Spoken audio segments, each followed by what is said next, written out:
야, 들었어? 오늘 새로운 여자 교도관 온대. 여자, 진짜.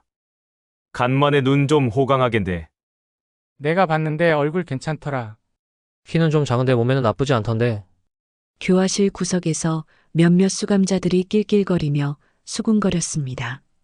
신임 여교도관에 대한 소문이 아침부터 퍼져나가고 있었고 40여 명의 수감자들은 저마다 기대 반 호기심 반으로 입구를 쳐다보고 있었습니다. 그러던 중 철문이 열리며 작은 체구의 여자가 들어서자 교화실 안의 공기가 묘하게 달아올랐습니다. 하지만 그로부터 불과 30분 후 둔탁한 소리와 함께 180cm가 넘는 거구의 남자가 바닥에 쓰러졌습니다. 교화실 안은 순식간에 얼어붙었고 방금 전까지 비죽거리며 음담패설을 내뱉던 그 남자가 이제는 얼굴이 새하얗게 질린 채 바닥을 기어가며 뒤로 물러나고 있었습니다. 그 모든 일을 만든 장본인은 키가 160도 안 되는 작은 체구의 여자 교도관이었습니다. 그녀는 여전히 담담한 표정으로 서 있었고 방금 전 벌어진 일이 마치 아무것도 아니라는 듯 천천히 손끝에 먼지를 털어냈습니다. 교화실 안의 공기가 무겁게 가라앉는 가운데 수감자들은 서로의 얼굴을 쳐다보며 같은 생각을 했습니다. 대체 저 여자가 누구지? 불과 3분 전만 해도 그녀는 그저 평범한 신입 교도관에 불과했습니다. 부드러운 목소리로 말하고 작은 체구에 힘없어 보이는 모습으로 수감자들 사이를 조심스럽게 걸어다니던 그 여자가 어떻게 이런 일을 벌일 수 있었던 걸까요? 박태수라는 이름의 40대 수감자는 멀찌감치 떨어진 곳에서 그녀를 노려보며 주먹을 불끈 쥐었지만 섣불리 다가가지는 못했습니다. 무언가 본능이 경고하고 있었기 때문입니다. 이 놀라운 반전의 전체 이야기가 궁금하시다면 잠시만 구독 버튼을 눌러주세요. 평범해 보이는 사람들의 숨겨진 과거와 놀라운 반전 이야기를 매일 전해드립니다. 알림 설정까지 해두시면 여러분이 상상도 못한 실화 같은 이야기들을 가장 먼저 만나보실 수 있습니다. 그렇다면 지금부터 이 작은 여교도관에게 대체 무슨 일이 있었는지 처음부터 천천히 들려드리겠습니다. 그날은 한서윤에게 있어 새로운 시작이었습니다. 이른 아침 차가운 공기를 가르며 교도소 정문을 들어설 때 그녀의 가슴 속에는 묘한 떨림이 자리하고 있었습니다. 5년 동안 몸담았던 이전 직장을 떠나 완전히 새로운 세계에 발을 들여놓는 순간이었기 때문입니다. 한서윤 교도관님, 이쪽으로 오세요. 인사팀 직원의 안내를 받으며 복도를 걸어가는 동안 서윤은 주변을 살펴보았습니다.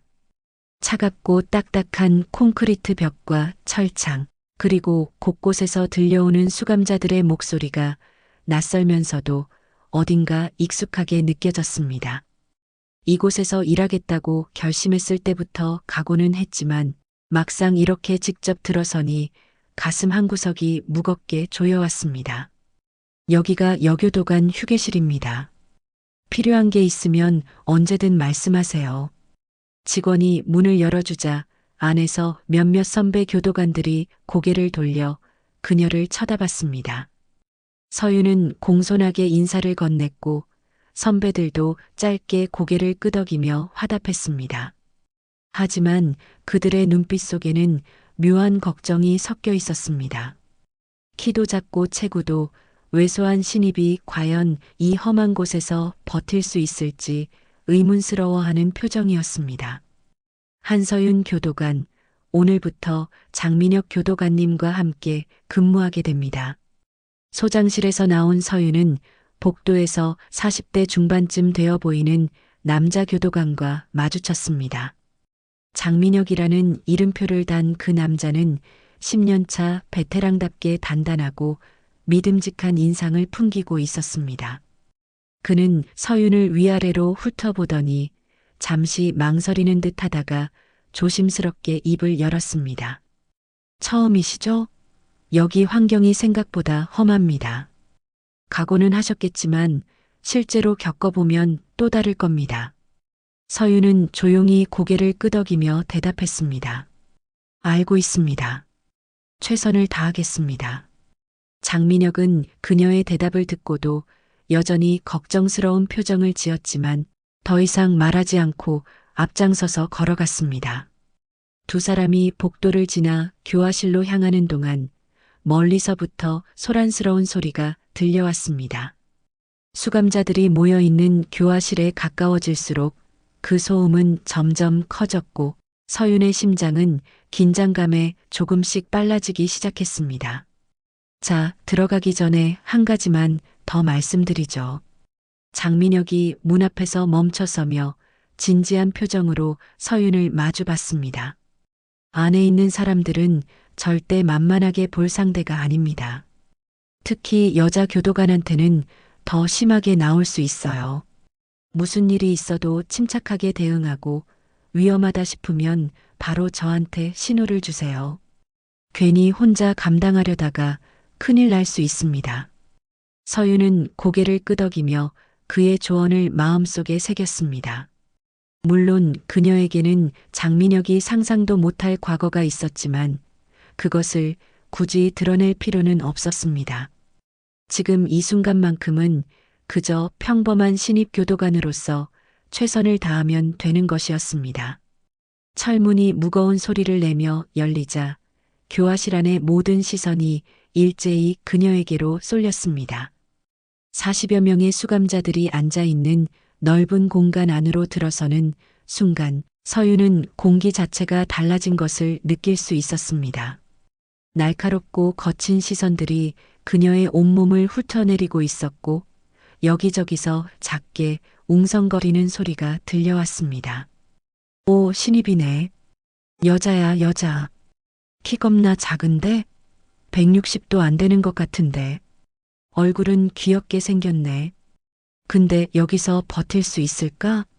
서윤은 아무렇지 않은 듯 담담한 표정으로 안쪽으로 걸어 들어갔습니다. 하지만 수감자들의 시선은 점점 더 노골적으로 변해갔고 몇몇은 비죽 웃으며 서로 눈짓을 주고받았습니다. 구석에 앉아있던 박태수라는 40대 남자는 팔짱을 낀 채 음흉한 미소를 지으며 그녀를 후쳐봤습니다. 여기 새로 온 교도관님 많이 어려 보이는데 괜찮으시겠어요? 박태수가 느릿하게 말을 건네자 주변의 몇몇 수감자들이 낄낄거리며 웃음을 터뜨렸습니다. 서윤은 그의 말에 대답하지 않고 조용히 자리를 잡았지만 박태수는 계속해서 말을 이어갔습니다. 여기 사람들 무섭지 않으세요?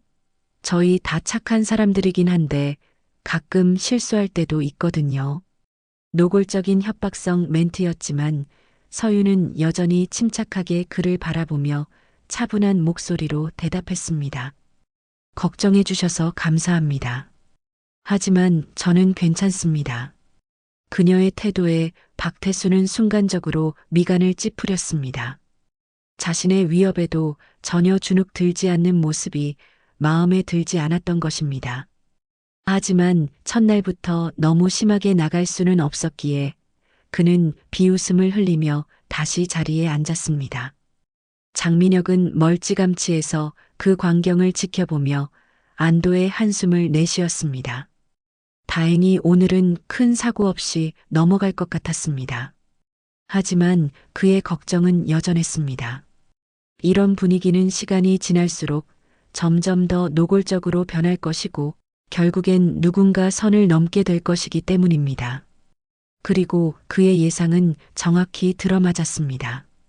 첫 출근 이후 일주일이 흘러가는 동안 한서윤은 조용히 자신의 업무에 집중했습니다. 매일 아침 일찍 출근해서 교화실을 점검하고 수감자들의 일과를 관리하며 선배들이 시키는 대로 묵묵히 따랐습니다.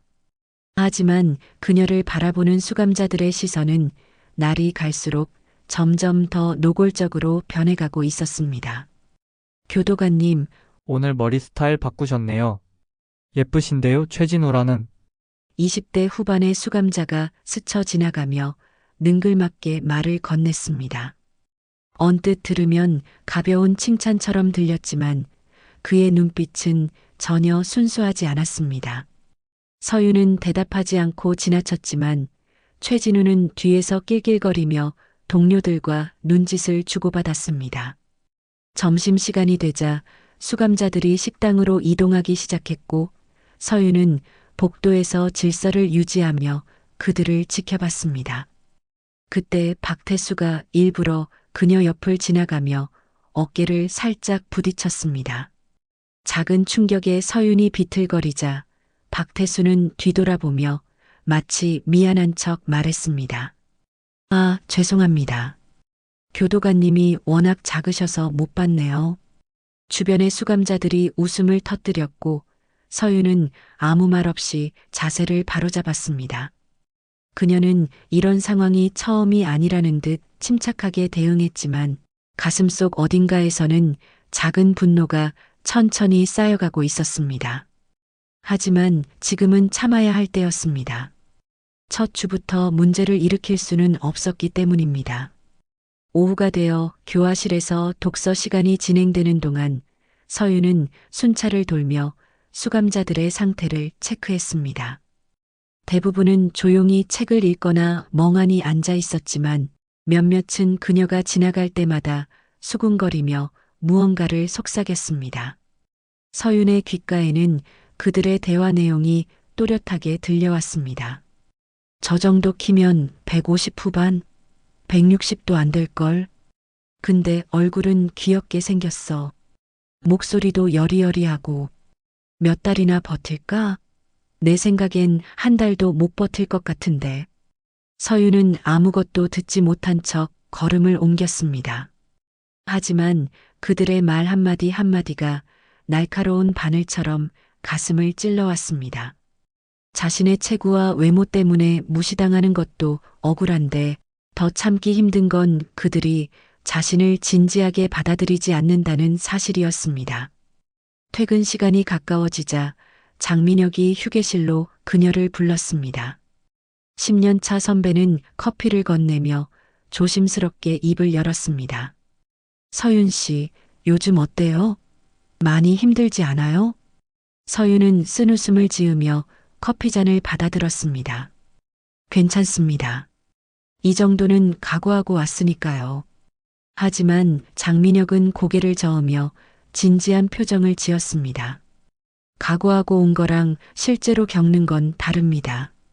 저도 10년 넘게 이 일했지만 여자 교도관들이 겪는 건 남자인 저로서는 상상도 못할 일들이에요. 특히 서윤 씨처럼 체구가 작으면 그 사람들이 더 우습게 봅니다. 그는 잠시 망설이다가 조심스럽게 덧붙였습니다. 솔직히 말하면 다른 길을 찾아보는 게 어떨까 싶어요. 여기서 버티는 것보다 서윤 씨한테 더 맞는 일이 있을 겁니다. 아직 젊으니까 다시 시작해도 늦지 않아요. 서윤은 커피를 한 모금 마시며 창밖을 바라봤습니다. 선배의 말이 틀린 건 아니었습니다. 실제로 매일매일이 고통스러웠고 수감자들의 시선과 말 한마디 한마디가 신경 쓰였습니다. 하지만 그녀에게는 이곳을 떠날 수 없는 이유가 있었습니다. 아직 아무도 모르는 그녀만의 깊은 사연이 있었기 때문입니다. 괜찮습니다, 선배님. 조금만 더 지켜봐 주세요. 장민혁은 더 이상 말하지 않았지만 그의 눈빛에는 여전히 걱정이 가득했습니다. 다음 날 아침 서윤이 교화실에 들어서자 분위기가 이전과는 달랐습니다. 수감자들의 시선이 더욱 노골적으로 변해 있었고 몇몇은 대놓고 그녀의 몸을 훑어보며 비죽거렸습니다. 최진우가 동료들과 함께 구석에 모여서서 무언가를 속닥거리더니 갑자기 큰 소리로 말했습니다. 교도관님, 운동 같은 거 하세요? 몸매 관리 비결이 뭐예요? 주변의 수감자들이 일제히 웃음을 터뜨렸고 서윤은 그들을 조용히 쳐다봤습니다. 최진우는 그녀의 시선에도 아랑곳하지 않고 계속해서 말을 이어갔습니다. 아, 기분 나쁘게 하려던 건 아니고요. 그냥 궁금해서요. 교도관님 같은 분이 여기서 일하시는 게 좀 안 어울리는 것 같아서. 그의 말투는 언뜻 정중해 보였지만 그 안에 담긴 의미는 명백했습니다. 너는 이곳에 어울리지 않는 약한 사람이다라는 무시였습니다. 서윤은 잠시 침묵했다가 차분하게 대답했습니다. 제 일에만 신경 쓰세요. 당신들도 각자 할 일이 있을 겁니다. 그녀의 단호한 대답에 최진우는 순간적으로 표정이 굳었지만 이내 비웃음을 흘리며 자리로 돌아갔습니다. 하지만 수감자들의 태도는 갈수록 대담해지고 있었고 서윤은 이 상황이 언젠가는 폭발할 것임을 본능적으로 느끼고 있었습니다. 점심시간이 지나고 오후 작업시간이 되자 박태수가 서윤에게 다가왔습니다. 그는 일부러 가까이 다가서서 낮은 목소리로 속삭였습니다. 교도관님, 솔직히 여기 환경이 많이 힘드시죠? 제가 보기엔 서윤 교도관님 같은 분은 여기 안 어울려요. 차라리 편한 사무실에서 일하시는 게 나을 텐데. 그의 말투는 겉으로는 걱정하는 척했지만 눈빛은 차갑고 계산적이었습니다. 서윤은 그를 똑바로 쳐다보며 대답했습니다. 걱정해 주셔서 고맙지만 저는 제 일을 잘 알고 있습니다. 박태수는 빙그레 웃으며 한 발짝 물러섰지만 그의 눈빛 속에는 묘한 감정이 스쳐 지나갔습니다. 도전받은 기분이랄까, 아니면 재미있는 장난감을 발견한 듯한 호기심이랄까. 어쨌든 좋지 않은 예감이었습니다. 그날 저녁 서윤은 혼자 집으로 돌아가는 길에 깊은 한숨을 내쉬었습니다. 몸은 피곤했지만 마음은 더욱 무거웠습니다. 수감자들의 무시와 시선, 선배들의 걱정 어린 조언, 그리고 자신의 작은 체구 때문에 진지하게 받아들여지지 못하는 현실이 그녀를 짓눌렀습니다. 하지만 서윤은 포기할 수 없었습니다. 이곳에 온 이유가 있었고 반드시 이루어야 할 목표가 있었기 때문입니다. 그녀는 주먹을 불끈 쥐며 다짐했습니다. 조금만 더 참으면 된다고. 언젠가는 상황이 나아질 것이라고. 하지만 현실은 그녀의 기대와는 정반대로 흘러가고 있었습니다. 수감자들의 도발은 갈수록 심해지고 있었고 머지않아 누군가는 선을 넘을 것이었습니다. 그리고 그 순간이 왔을 때 모든 것이 달라지게 될 것이었습니다. 2주째 되는 월요일 아침 한서윤이 교화실에 들어서자 분위기가 심상치 않았습니다. 수감자들은 평소보다 더 들떠 있었고 특히 최진우와 박태수 주변에는 몇몇이 모여서 킥킥거리며 무언가를 의논하고 있었습니다. 서윤은 본능적으로 좋지 않은 예감을 느꼈지만 겉으로는 아무렇지 않은 척하며 평소처럼 업무를 시작했습니다. 오전 작업 시간이 시작되고 서윤이 복도를 순찰하던 중이었습니다. 갑자기 최진우가 다가오더니 일부러 그녀 앞을 막아섰습니다. 서윤이 옆으로 비켜서려 하자 그도 똑같이 옆으로 움직이며 길을 막았습니다. 마치 장난치는 아이처럼 행동했지만 그의 눈빛은 전혀 순수하지 않았습니다. 교도관님, 왜 그렇게 급하세요? 잠깐만 이야기 좀 하죠. 서윤은 차분한 목소리로 대답했습니다. 비켜주세요. 업무 중입니다. 하지만 최진우는 오히려 한 발짝 더 다가서며 비죽 웃었습니다. 업무가 뭐가 그리 바빠요. 우리도 사람인데 좀 친하게 지내면 안 돼요? 그가 말하는 동안 손이 슬금슬금 서윤의 팔 쪽으로 뻗어왔습니다.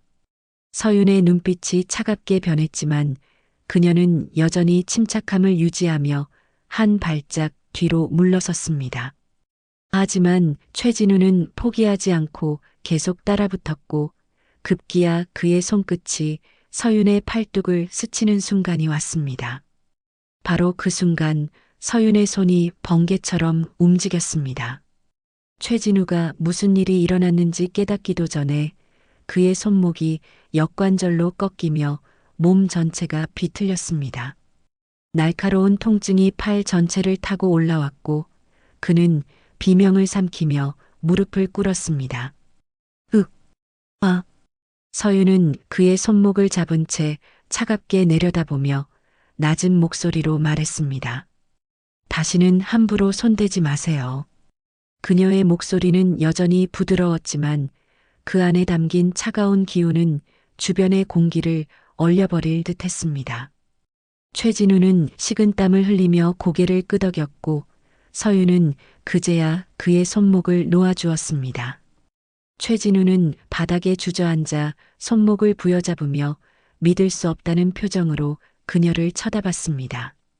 주변에 있던 수감자들도 입을 벌린 채 그 광경을 바라봤습니다. 분명 작고 약해 보이던 여자. 교도관이 180cm가 넘는 남자를 1초도 안 돼서 제압해버린 것입니다. 복도는 순식간에 정적에 휩싸였고 모두가 같은 생각을 했습니다. 방금 뭐가 어떻게 된 거지? 하지만 서윤은 아무 일도 없었다는 듯 태연하게 순찰을 계속했습니다. 그녀의 걸음걸이는 여전히 조용했고 표정도 평온했습니다. 마치 지금 벌어진 일이 대단한 게 아니라는 듯 그저 당연한 대응을 했을 뿐이라는 듯한 태도였습니다. 구석에서 그 광경을 지켜보던 박태수는 미간을 찌푸렸습니다. 최진우가 당한 건 순전히 방심한 탓이라고 그저 운이 좋았을 뿐이라고 생각하고 싶었습니다. 하지만 그의 오랜 경험이 무언가 다르다고 속삭이고 있었습니다. 저 여자의 움직임은 단순한 우연이 아니었습니다. 너무나 자연스럽고 정확했으며 무엇보다 전혀 주저함이 없었습니다. 점심시간이 되자 수감자들 사이에서는 아침에 벌어진 일에 대한 이야기로 떠들썩했습니다. 너 봤어? 최진우가 당한 거 완전 순식간이었어. 손목 꺾는 거 봤지? 되게 자연스럽던데. 마치 훈련받은 사람처럼. 에이, 그냥 운 좋았던 거 아니야? 최진우가 방심해서 당한 거지. 근데 표정 봤어? 전혀 당황하지도 않더라. 뭔가 익숙한 느낌이었어. 이런 수군거림 속에서 최진우는 구석에 앉아 손목을 주무르며 이를 갈았습니다. 자존심이 심하게 상했고 무엇보다 저 작은 여자한테 당했다는 사실이 굴욕적이었습니다. 그는 박태수를 쳐다보며 낮은 목소리로 속삭였습니다. 형님, 저 여자 뭔가 이상해요. 보통 사람이 아닌 것 같은데. 박태수는 팔짱을 낀 채 창밖을 바라보며 대답했습니다. 그래서 겁먹었어? 최진우는 순간 움찔했지만 곧 고개를 저으며 말했습니다. 아니요. 그냥 조심해야 할 것 같아서요. 박태수는 비웃음을 흘렸습니다. 조심? 저 여자가 아무리 특이하다 해도 여기서 우릴 어쩌겠어. 너는 그냥 너무 방심했던 거야. 다음엔 조심하면 돼. 하지만 그의 말과는 달리 박태수의 눈빛에는 경계심이 자리 잡고 있었습니다. 분명 뭔가 평범하지 않다는 느낌이 들었기 때문입니다. 오후가 되어 장민혁이 서윤을 따로 불렀습니다. 베테랑 선배는 진지한 표정으로 그녀를 마주보며 조심스럽게 물었습니다. 서윤 씨, 아침에 최진우한테 뭐 한 거 들었어요? 괜찮아요? 서윤은 담담하게 고개를 끄덕였습니다. 네, 괜찮습니다.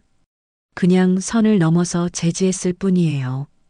장민혁은 잠시 그녀를 쳐다보다가 묻는 듯 많은 듯한 투로 말했습니다. 근데 제압하는 거 보니까 꽤 익숙하시던데. 혹시 전에 관련 일을 하셨어요? 서윤은 살짝 미소 지으며 애매하게 대답했습니다. 그냥 호신술 좀 배웠었어요. 여자 혼자 살다 보니까 필요해서요.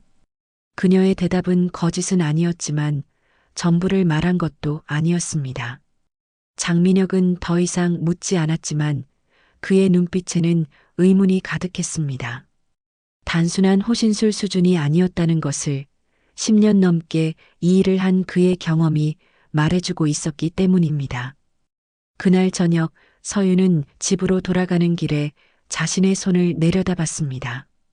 오늘 최진우를 제압할 때 몸이 저절로 움직였습니다. 5년 동안 몸에 배인 훈련이 본능처럼 튀어나온 것입니다. 하지만 그녀는 아직 정체를 드러낼 때가 아니라고 판단했습니다. 가능한 한 조용히 눈에 띄지 않게 지내는 것이 목표였기 때문입니다. 하지만 운명은 그녀의 바람과는 다른 방향으로 흘러가고 있었습니다. 오늘 벌어진 일은 단순한 시작에 불과했고 머지않아 더 큰 충돌이 기다리고 있었습니다.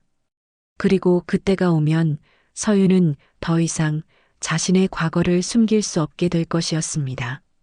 최진우 사건 이후 사흘이 지났지만 교화실의 분위기는 오히려 더 험악해졌습니다. 박태수는 최진우의 실패를 교훈 삼아 더욱 치밀하게 움직이기 시작했고 이번에는 혼자가 아닌 여럿이 함께 서윤을 압박하는 전략을 택했습니다. 마치 사냥꾼들이 먹잇감을 몰아넣듯이 조금씩 그녀를 궁지로 몰아가고 있었습니다. 목요일 오전 서윤이 교화실에서 출석을 확인하고 있을 때였습니다. 박태수가 몇몇 수감자들을 데리고 천천히 그녀 쪽으로 다가왔습니다. 5명이나 되는 사내들이 반원을 그리며 그녀를 에워쌌고 자연스럽게 퇴로가 막혔습니다. 서윤은 침착하게 고개를 들어 그들을 바라봤지만 가슴속에서는 경보음이 울리기 시작했습니다. 교도관님, 우리가 좀 궁금한 게 있어서요. 박태수가 능글맞은 미소를 지으며 입을 열었습니다. 그의 목소리는 겉으로는 공손했지만 눈빛만큼은 노골적으로 위협적이었습니다. 저번에 최진우가 실수로 교도관님께 다가갔다가 손목을 다쳤잖아요. 그게 어떻게 된 건지 설명 좀 해주시겠어요? 주변의 수감자들이 낄낄거리며 웃었고 서윤은 차분하게 대답했습니다. 업무상 필요한 제지였습니다. 그 이상도 이하도 아닙니다. 하지만 박태수는 한 발짝 더 다가서며 고개를 갸우뚱했습니다. 제지라. 근데 교도관님 같은 분이 어떻게 그렇게 힘이 센 거예요? 최진우가 180이 넘는데 순식간에 제압하시던데요. 그의 물음에 다른 수감자들도 하나둘씩 거들기 시작했습니다. 맞아요. 저도 봤는데 진짜 신기하더라고요. 혹시 전에 경찰이나 그런 일 하셨어요? 아니면 특수부대? 하하. 그들의 말투는 농담처럼 가벼웠지만 그 안에 담긴 의도는 분명했습니다. 서윤의 정체를 캐내고 동시에 심리적으로 압박하려는 것이었습니다. 서윤은 표정을 바꾸지 않은 채 간결하게 대답했습니다. 사적인 질문은 대답할 의무가 없습니다. 각자 자리로 돌아가세요. 그녀의 단호한 대답에 박태수의 눈빛이 차갑게 변했습니다. 그는 더 이상 가식적인 미소를 짓지 않고 한 발짝 더 다가서서 낮은 목소리로 속삭였습니다. 교도관님, 여기가 어디인지 알고 계시죠? 여기는 교도소예요. 우리 같은 사람들이 모여 있는 곳이고요. 아무리 교도관이라고 해도 혼자서 우릴 다 감당할 순 없잖아요. 그의 말에는 명백한 위협이 담겨 있었고 주변의 수감자들도 슬금슬금 더 가까이 다가왔습니다. 서윤은 본능적으로 주변 환경을 파악했습니다. 출구까지의 거리, 가장 가까운 비상벨의 위치, 그리고 자신을 둘러싼 5명의 남자들 각각의 체격과 자세까지 5년간 몸에 밴 훈련이 순식간에 모든 정보를 처리해냈습니다. 하지만 서윤은 겉으로는 전혀 동요하지 않았습니다. 오히려 더욱 차분한 목소리로 대답했습니다. 협박으로 들리는데 계속하시겠습니까? 박태수는 순간 당황한 듯 눈을 깜빡였습니다. 분명 겁을 주려고 했는데 오히려 그녀가 전혀 흔들리지 않는 모습에 자신이 위축되는 기분이었습니다. 하지만 이미 여기까지 온 이상 물러설 수는 없었습니다. 그는 억지 미소를 지으며 말했습니다. 협박이라니요. 그냥 걱정되어서 하는 말인데요. 교도관님 같은 분이 여기서 다치면 안 되니까요. 바로 그때 복도 쪽에서 장민혁의 목소리가 들려왔습니다. 거기 뭐 하는 거야? 베테랑 교도관이 급하게 교화실로 들어오자 박태수와 수감자들은 재빨리 흩어졌습니다. 장민혁은 날카로운 눈빛으로 그들을 쏘아보다가 서윤에게 다가와 낮은 목소리로 물었습니다. 괜찮아요? 서윤은 고개를 끄덕이며 담담하게 대답했습니다. 네, 아무 일 없었습니다. 하지만 장민혁은 그녀의 표정을 유심히 살폈습니다. 분명 위험한 상황이었는데도 서윤은 전혀 당황하거나 두려워하는 기색이 없었습니다. 마치 이런 상황이 익숙하다는 듯 아니면 충분히 감당할 수 있다는 듯한 태도였습니다. 장민혁의 의문은 점점 더 깊어져 갔습니다. 점심시간이 되자 박태수는 구석에 모여 있는 동료들과 함께 심각한 표정으로 대화를 나눴습니다. 형님, 저 여자 보통이 아닌 것 같아요. 5명이나 둘러싸고 있었는데도 전혀 겁먹지 않더라고요. 최진우가 불안한 목소리로 말하자 박태수는 이를 갈며 대답했습니다. 그래서 뭐, 겁 안 먹는 게 대수야? 어쨌든 저 여자도 사람이고 우리가 숫자로 밀면 어쩔 수 없어. 하지만 그의 말과는 달리 박태수 자신도 내심 불안함을 느끼고 있었습니다. 서윤의 눈빛을 마주쳤을 때 묘하게 오싹한 기분이 들었기 때문입니다. 마치 자신이 사냥감이 된 것 같은, 역으로 당하고 있는 것 같은 느낌이었습니다. 오후가 되어 서윤은 혼자 복도를 걸으며 깊은 생각에 잠겼습니다. 상황이 점점 악화되고 있었고 박태수와 수감자들의 도발은 갈수록 노골적으로 변하고 있었습니다. 이대로 가다가는 결국 큰 충돌이 일어날 것이고 그때는 자신의 과거를 더 이상 숨길 수 없게 될 것이었습니다. 조금만 더 참자. 조금만 더. 서윤은 속으로 되뇌었지만 마음 한편으로는 알고 있었습니다. 그 조금이 그리 오래 남지 않았다는 것을. 박태수는 분명 다시 도발할 것이고 다음번에는 더욱 위험한 상황이 펼쳐질 것이었습니다. 그날 저녁 퇴근길에 장민혁이 서윤을 불러 세웠습니다. 그는 진지한 표정으로 그녀를 마주보며 조심스럽게 입을 열었습니다. 서윤 씨, 솔직히 말해줄 수 있어요? 전에 정말 무슨 일을 하셨던 거예요? 서윤은 잠시 침묵했다가 작은 미소를 지으며 대답했습니다. 왜 궁금하세요? 장민혁은 한숨을 내쉬며 말했습니다. 오늘 교화실에서 봤어요. 5명한테 둘러싸였는데도 전혀 흔들리지 않더라고요. 보통 사람은 절대 그럴 수 없어요. 특히 처음 교도관 하는 사람은요. 근데 서윤 씨는 마치 이런 상황이 익숙한 것처럼 보였어요. 서윤은 잠시 고민하다가 조심스럽게 대답했습니다. 선배님, 제가 여기 온 건 다 이유가 있어요. 언젠가는 말씀드릴 수 있을 것 같은데 지금은 아직 시간이 필요해요. 장민혁은 더 이상 묻지 않았지만 그의 눈빛에는 걱정과 호기심이 뒤섞여 있었습니다. 한편 교도소 안에서는 서윤에 대한 소문이 점점 퍼져나가고 있었습니다. 작고 여린 신임 여교도관이 실은 보통 사람이 아니라는 소문. 누군가는 전직 경찰이라 하고 누군가는 군인 출신이라 했습니다. 하지만 아무도 정확한 진실은 알지 못했고 그것이 오히려 더 큰 궁금증을 불러일으켰습니다. 그리고 이 모든 소문의 중심에서 박태수는 이를 갈며 다음 계획을 세우고 있었습니다. 이번에는 확실하게 저 여자의 정체가 무엇이든 간에 굴복시킬 수 있는 방법을 찾아야 했습니다. 그리고 그는 곧 기회를 발견하게 될 것이었습니다.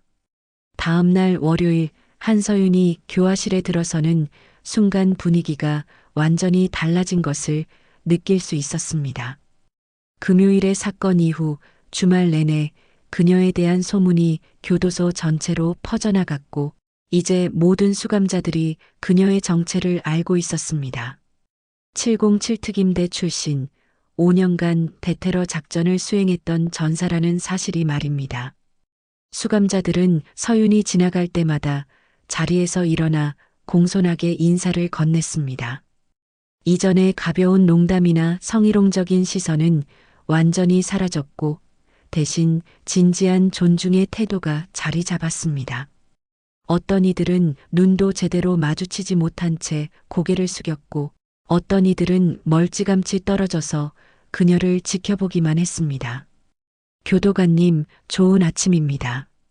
한 수감자가 조심스럽게 인사를 건네자 서윤은 부드럽게 고개를 끄덕이며 화답했습니다. 그녀의 태도는 이전과 똑같이 온화했지만 이제 수감자들은 그 온화함 뒤에 숨겨진 강인함을 알고 있었습니다. 겉으로는 부드럽지만 선을 넘으면 단호하게 대응할 수 있는 사람이라는 것을 말입니다.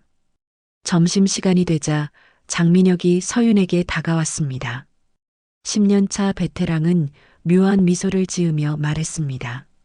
분위기가 완전히 달라졌네요. 이렇게 조용한 교화실은 처음 봐요. 서윤은 쓴웃음을 지으며 대답했습니다. 제가 원했던 건 이런 게 아니었는데요.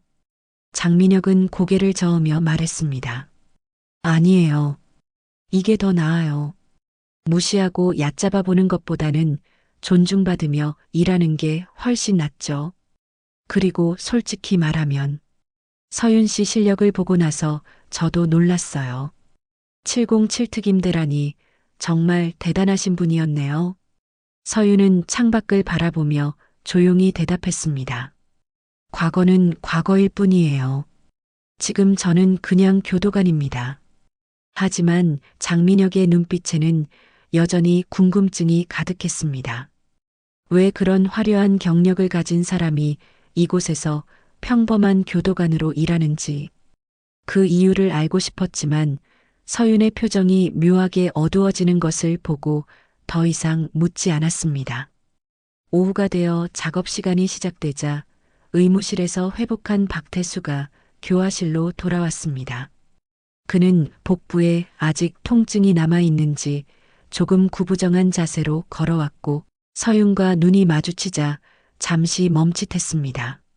주변의 수감자들이 긴장한 표정으로 그를 지켜봤고 교화실 안의 공기가 순간 무겁게 가라앉았습니다. 박태수는 잠시 고민하는 듯 하더니 천천히 서윤에게 다가왔습니다. 서윤은 침착하게 그를 바라봤고 박태수는 그녀 앞에서 멈춰서서 깊게 고개를 숙였습니다. 교도관님, 죄송합니다. 그의 목소리는 진심이 담겨 있었고 주변의 수감자들은 놀란 표정으로 그 광경을 지켜봤습니다. 교도소 내에서 서열 2인자로 불리던 박태수가 고개를 숙이고 사과하는 모습은 쉽게 볼 수 있는 장면이 아니었기 때문입니다. 제가 정말 잘못했습니다. 교도관님을 무시하고 성추행을 시도한 건 변명의 여지가 없는 짓이었어요. 진심으로 사과드립니다. 서윤은 잠시 그를 내려다보다가 차분한 목소리로 대답했습니다. 고개를 드세요. 박태수가 천천히 고개를 들자 서윤은 그를 똑바로 쳐다보며 말했습니다. 사과는 받아들이겠습니다. 하지만 다시는 같은 일이 반복되어서는 안 됩니다. 저뿐만 아니라 앞으로 이곳에 올 다른 교도관들에게도요. 박태수는 고개를 끄덕이며 진지하게 대답했습니다. 알겠습니다. 다시는 그런 일 없을 겁니다. 그가 자리로 돌아가자 주변의 수감자들 사이에서 작은 술렁임이 일어났습니다. 박태수의 사과는 단순한 개인적인 행동이 아니라 교도소 내 분위기 전체를 바꾸는 신호탄이었습니다. 이제 누구도 감히 서윤을 무시하거나 가볍게 대하지 않을 것이었습니다. 휴식 시간이 되자 몇몇 수감자들이 조심스럽게 서윤에게 다가왔습니다. 그들은 호기심 가득한 눈빛으로 그녀를 바라보며 질문을 던졌습니다.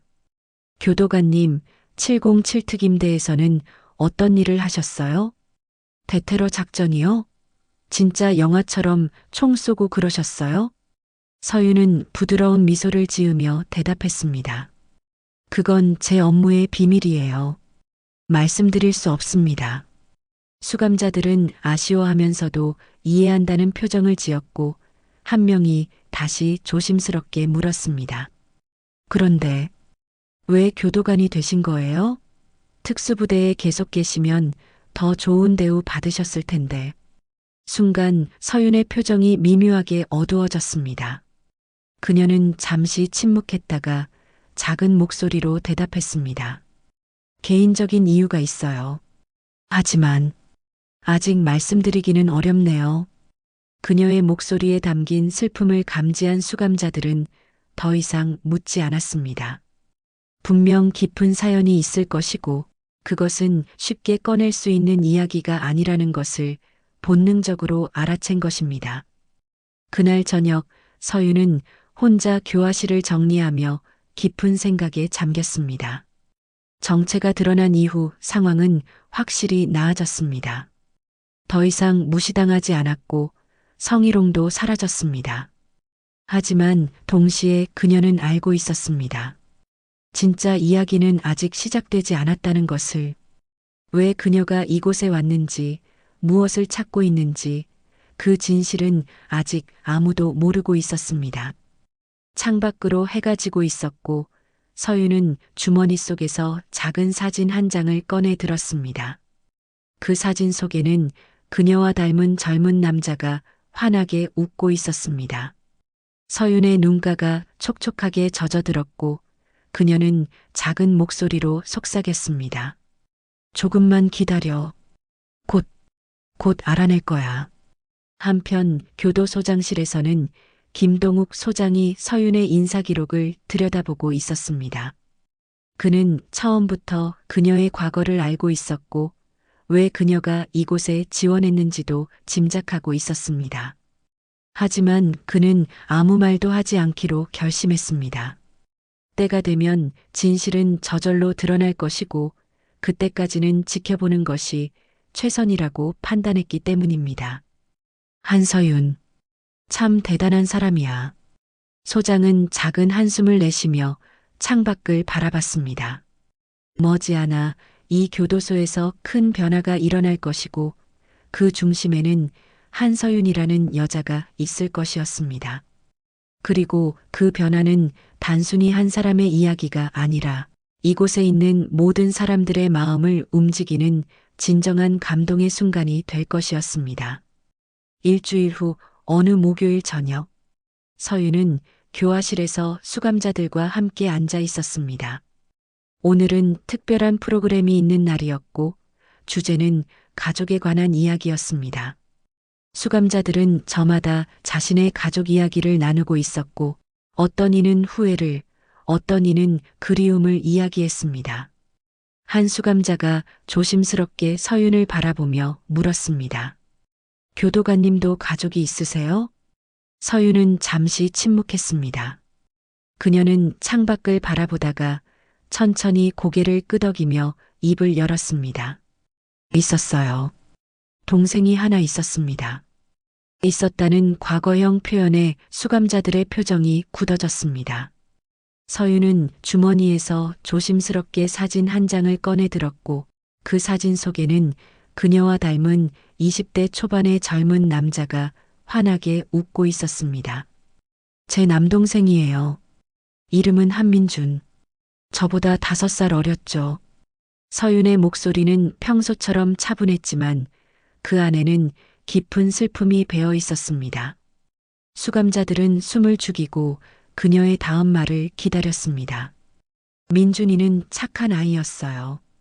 누구에게나 친절하고 항상 웃는 얼굴로 사람들을 대했죠. 하지만 그 착한 성격이 오히려 독이 되었습니다. 서윤은 잠시 말을 멈추고 깊게 숨을 들이쉬었습니다. 오랫동안 꽁꽁 숨겨두었던 이야기를 꺼내는 것이 쉽지 않았지만 이제는 말할 때가 되었다고 느꼈습니다. 민준이는 실수로 교통사고를 냈어요. 다행히 사람이 다치지는 않았지만 음주운전이었고 재물 손괴가 있었죠. 법원은 징역 6개월을 선고했고 민준이는 교도소에 수감되었습니다. 교화실 안이 조용해졌습니다. 수감자들은 이미 무슨 일이 벌어졌을지 짐작하기 시작했고 박태수는 주먹을 불끈 쥐며 서윤을 바라봤습니다. 처음에는 괜찮았어요. 민준이는 면회 올 때마다 형들이 잘해줘서 괜찮다고 말했으니까요. 하지만 석 달쯤 지났을 때부터 달라지기 시작했습니다. 서윤의 눈가가 붉어지기 시작했고 그녀는 떨리는 손으로 사진을 어루만졌습니다. 면회 때마다 민준이는 점점 말이 없어졌어요. 눈빛도 흐려졌고 몸무게도 빠졌죠. 제가 물어봐도 괜찮다고만 했지만 저는 알았어요. 뭔가 잘못되고 있다는 걸. 한 수감자가 떨리는 목소리로 물었습니다. 무슨 일이 있었던 건가요? 서윤은 눈물을 참으며 대답했습니다. 나중에 알게 됐어요. 민준이가 괴롭힘을 당하고 있었다는 걸. 체구가 작고 약해 보인다는 이유로, 착하고 말이 없다는 이유로 어떤 사람들은 민준이를 하인처럼 부렸고 어떤 사람들은 폭력을 휘둘렀죠. 민준이는 싸울 줄도 몰랐고 저항할 용기도 없었어요. 교화실 안의 공기가 무겁게 가라앉았습니다. 몇몇 수감자들은 고개를 숙였고 어떤 이들은 눈물을 글썽이며 서윤을 바라봤습니다. 그리고 석 달하고 보름이 지났을 때 서윤의 목소리가 떨렸습니다. 민준이는 독방에서 스스로 목숨을 끊었습니다. 순간 교화실 안에서 작은 신음소리가 터져나왔습니다. 몇몇 수감자들은 눈물을 흘렸고 박태수는 두 손으로 얼굴을 가린 채 어깨를 떨었습니다. 서윤의 눈에서도 마침내 눈물이 흘러내렸지만 그녀는 말을 계속 이어갔습니다. 제가 군대에 있을 때였어요. 급히 휴가를 나와서 달려갔지만 이미 늦었죠. 민준이의 마지막 모습은 너무나 고통스러워 보였어요. 서윤은 떨리는 손으로 눈물을 닦아내며 말했습니다. 민준이의 유품을 정리하던 중 편지를 발견했어요. 저한테 쓴 편지였죠. 그 편지에는 누나 미안해. 나는 너무 약해서 견딜 수가 없어. 하지만 누나는 강하니까 나 대신 강하게 살아줘라고 적혀 있었습니다. 수감자들 중 몇몇은 이미 울음을 터뜨렸고 최진우는 주먹으로 바닥을 쳤습니다. 서윤은 눈물을 흘리면서도 침착하게 말을 이어갔습니다. 그때 저는 결심했어요. 다시는 민준이 같은 사람이 생기지 않도록 하겠다고. 복수하는 게 아니라 변화를 만들겠다고. 그래서 전역하고 교도관이 되었습니다.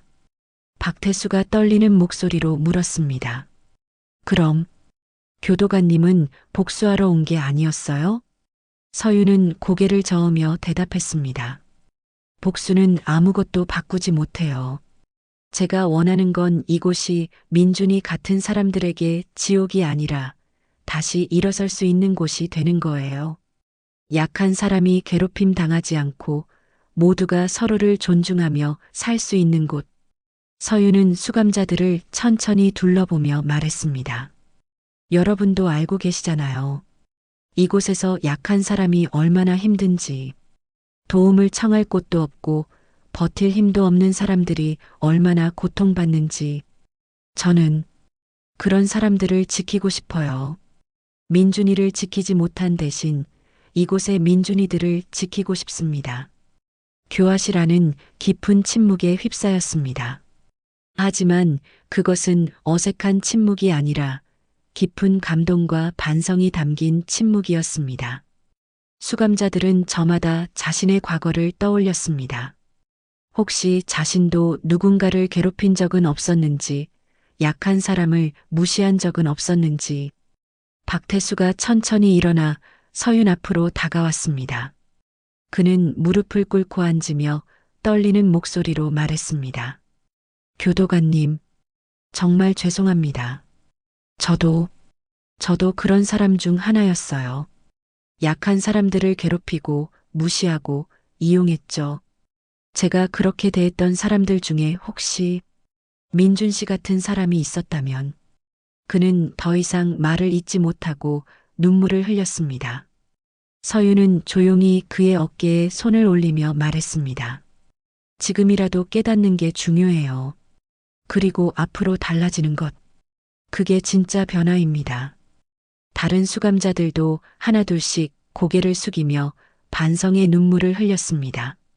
그날 저녁 교화실에서는 진정한 변화의 씨앗이 뿌려졌고 한서윤이라는 한 사람의 용기 있는 고백이 수십 명의 마음을 움직인 순간이었습니다. 그날 밤 이후 교도소는 조용하지만 확실한 변화를 맞이하기 시작했습니다. 한서윤의 이야기는 단순히 한 사람의 슬픈 과거가 아니라 이곳에 있는 모든 사람들에게 깊은 울림을 주는 메시지가 되었습니다. 수감자들은 저마다 자신의 행동을 돌아보기 시작했고 약한 사람을 대하는 태도가 근본적으로 달라지기 시작했습니다. 한 달 후 새로운 수감자 한 명이 교화실에 들어왔습니다. 20대 초반의 왜소한 체구에 겁에 질린 눈빛을 한 젊은이였습니다. 예전 같았다면 즉시 괴롭힘의 대상이 되었을 터였지만 이번에는 달랐습니다. 박태수가 가장 먼저 그에게 다가가 부드러운 목소리로 말을 건넸습니다. 처음이지? 긴장하지 마. 여기 사람들 다 괜찮아. 젊은 수감자는 놀란 표정으로 박태수를 올려다봤고 박태수는 미소를 지으며 계속 말했습니다. 필요한 거 있으면 언제든 말해. 우리가 도와줄게. 여긴 생각보다 나쁜 곳이 아니야. 옆에서 지켜보던 최진우도 고개를 끄덕이며 거들었습니다. 맞아. 그리고 만약 누가 괴롭히거나 하면 바로 우리한테 말해. 그런 일 절대 없게 할 테니까. 젊은 수감자의 눈에 안도의 빛이 떠올랐고 그는 떨리는 목소리로 고맙다고 말했습니다. 구석에서 그 광경을 지켜보던 서윤은 조용히 미소 지었습니다. 이것이 바로 그녀가 원했던 변화였습니다. 누군가를 억압하는 곳이 아니라 서로를 보살피는 공동체로 변화하는 것 말입니다. 시간이 흐르면서 교화실의 분위기는 점점 더 좋아졌습니다. 수감자들은 서로를 존중했고 약한 사람을 보호하는 문화가 자연스럽게 형성되었습니다. 박태수는 이제 교화실의 리더 역할을 하며 새로 들어오는 수감자들이 적응할 수 있도록 도왔습니다.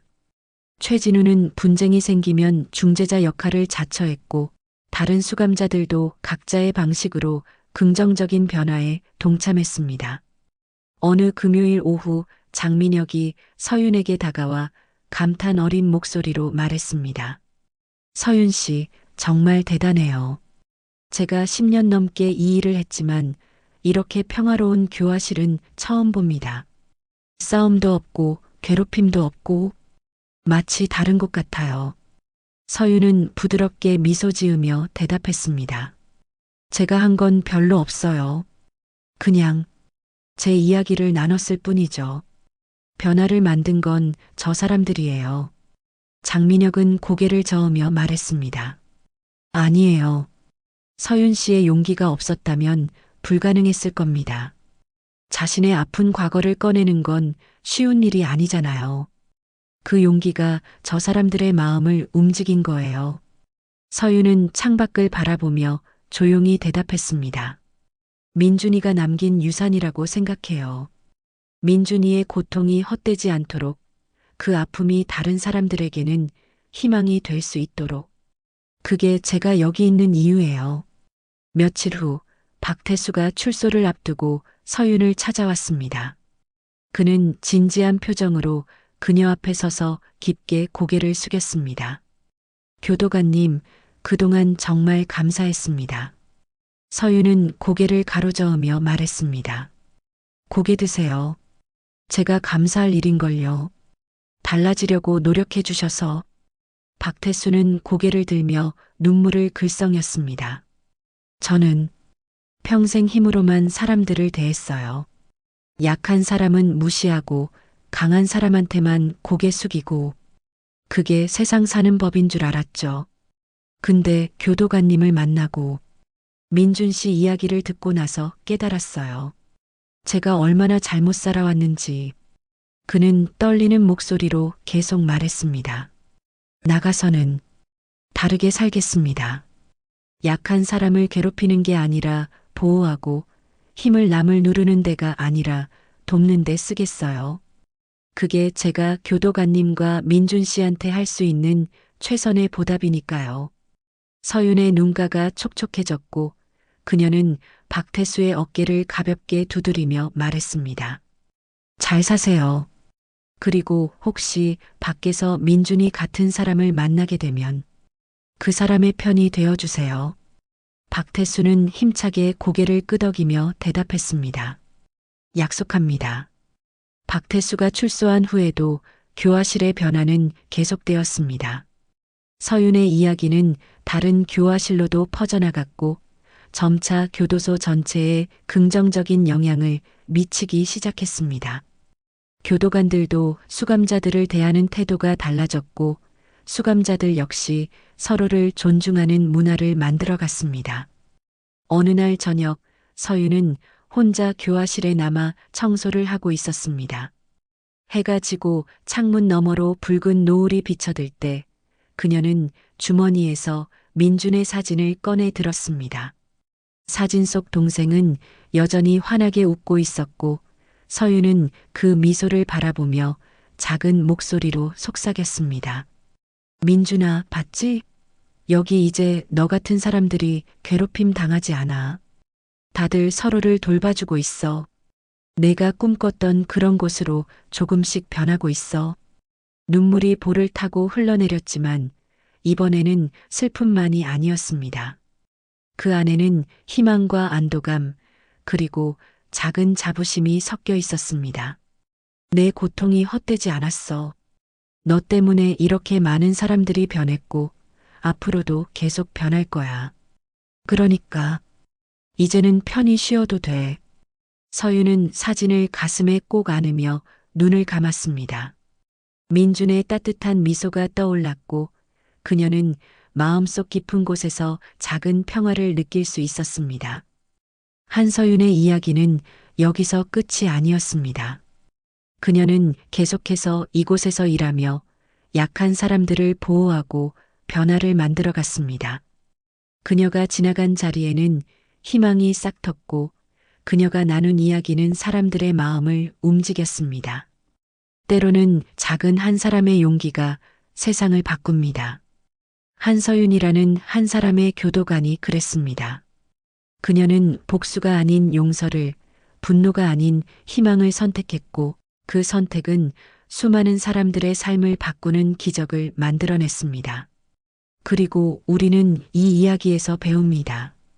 진정한 강함은 주먹의 힘이 아니라 마음의 힘이라는 것을, 진정한 용기는 남을 무너뜨리는 게 아니라 일으켜 세우는 것이라는 것을, 그리고 가장 큰 변화는 누군가를 벌하는 것이 아니라 그 사람의 마음을 움직이는 데서 시작된다는 것을. 여러분은 어떤 선택을 하시겠습니까? 힘으로 누르는 사람이 될 것인가? 아니면 변화를 만드는 사람이 될 것인가? 한서윤의 이야기가 여러분의 마음에도 작은 씨앗을 남기길 바랍니다.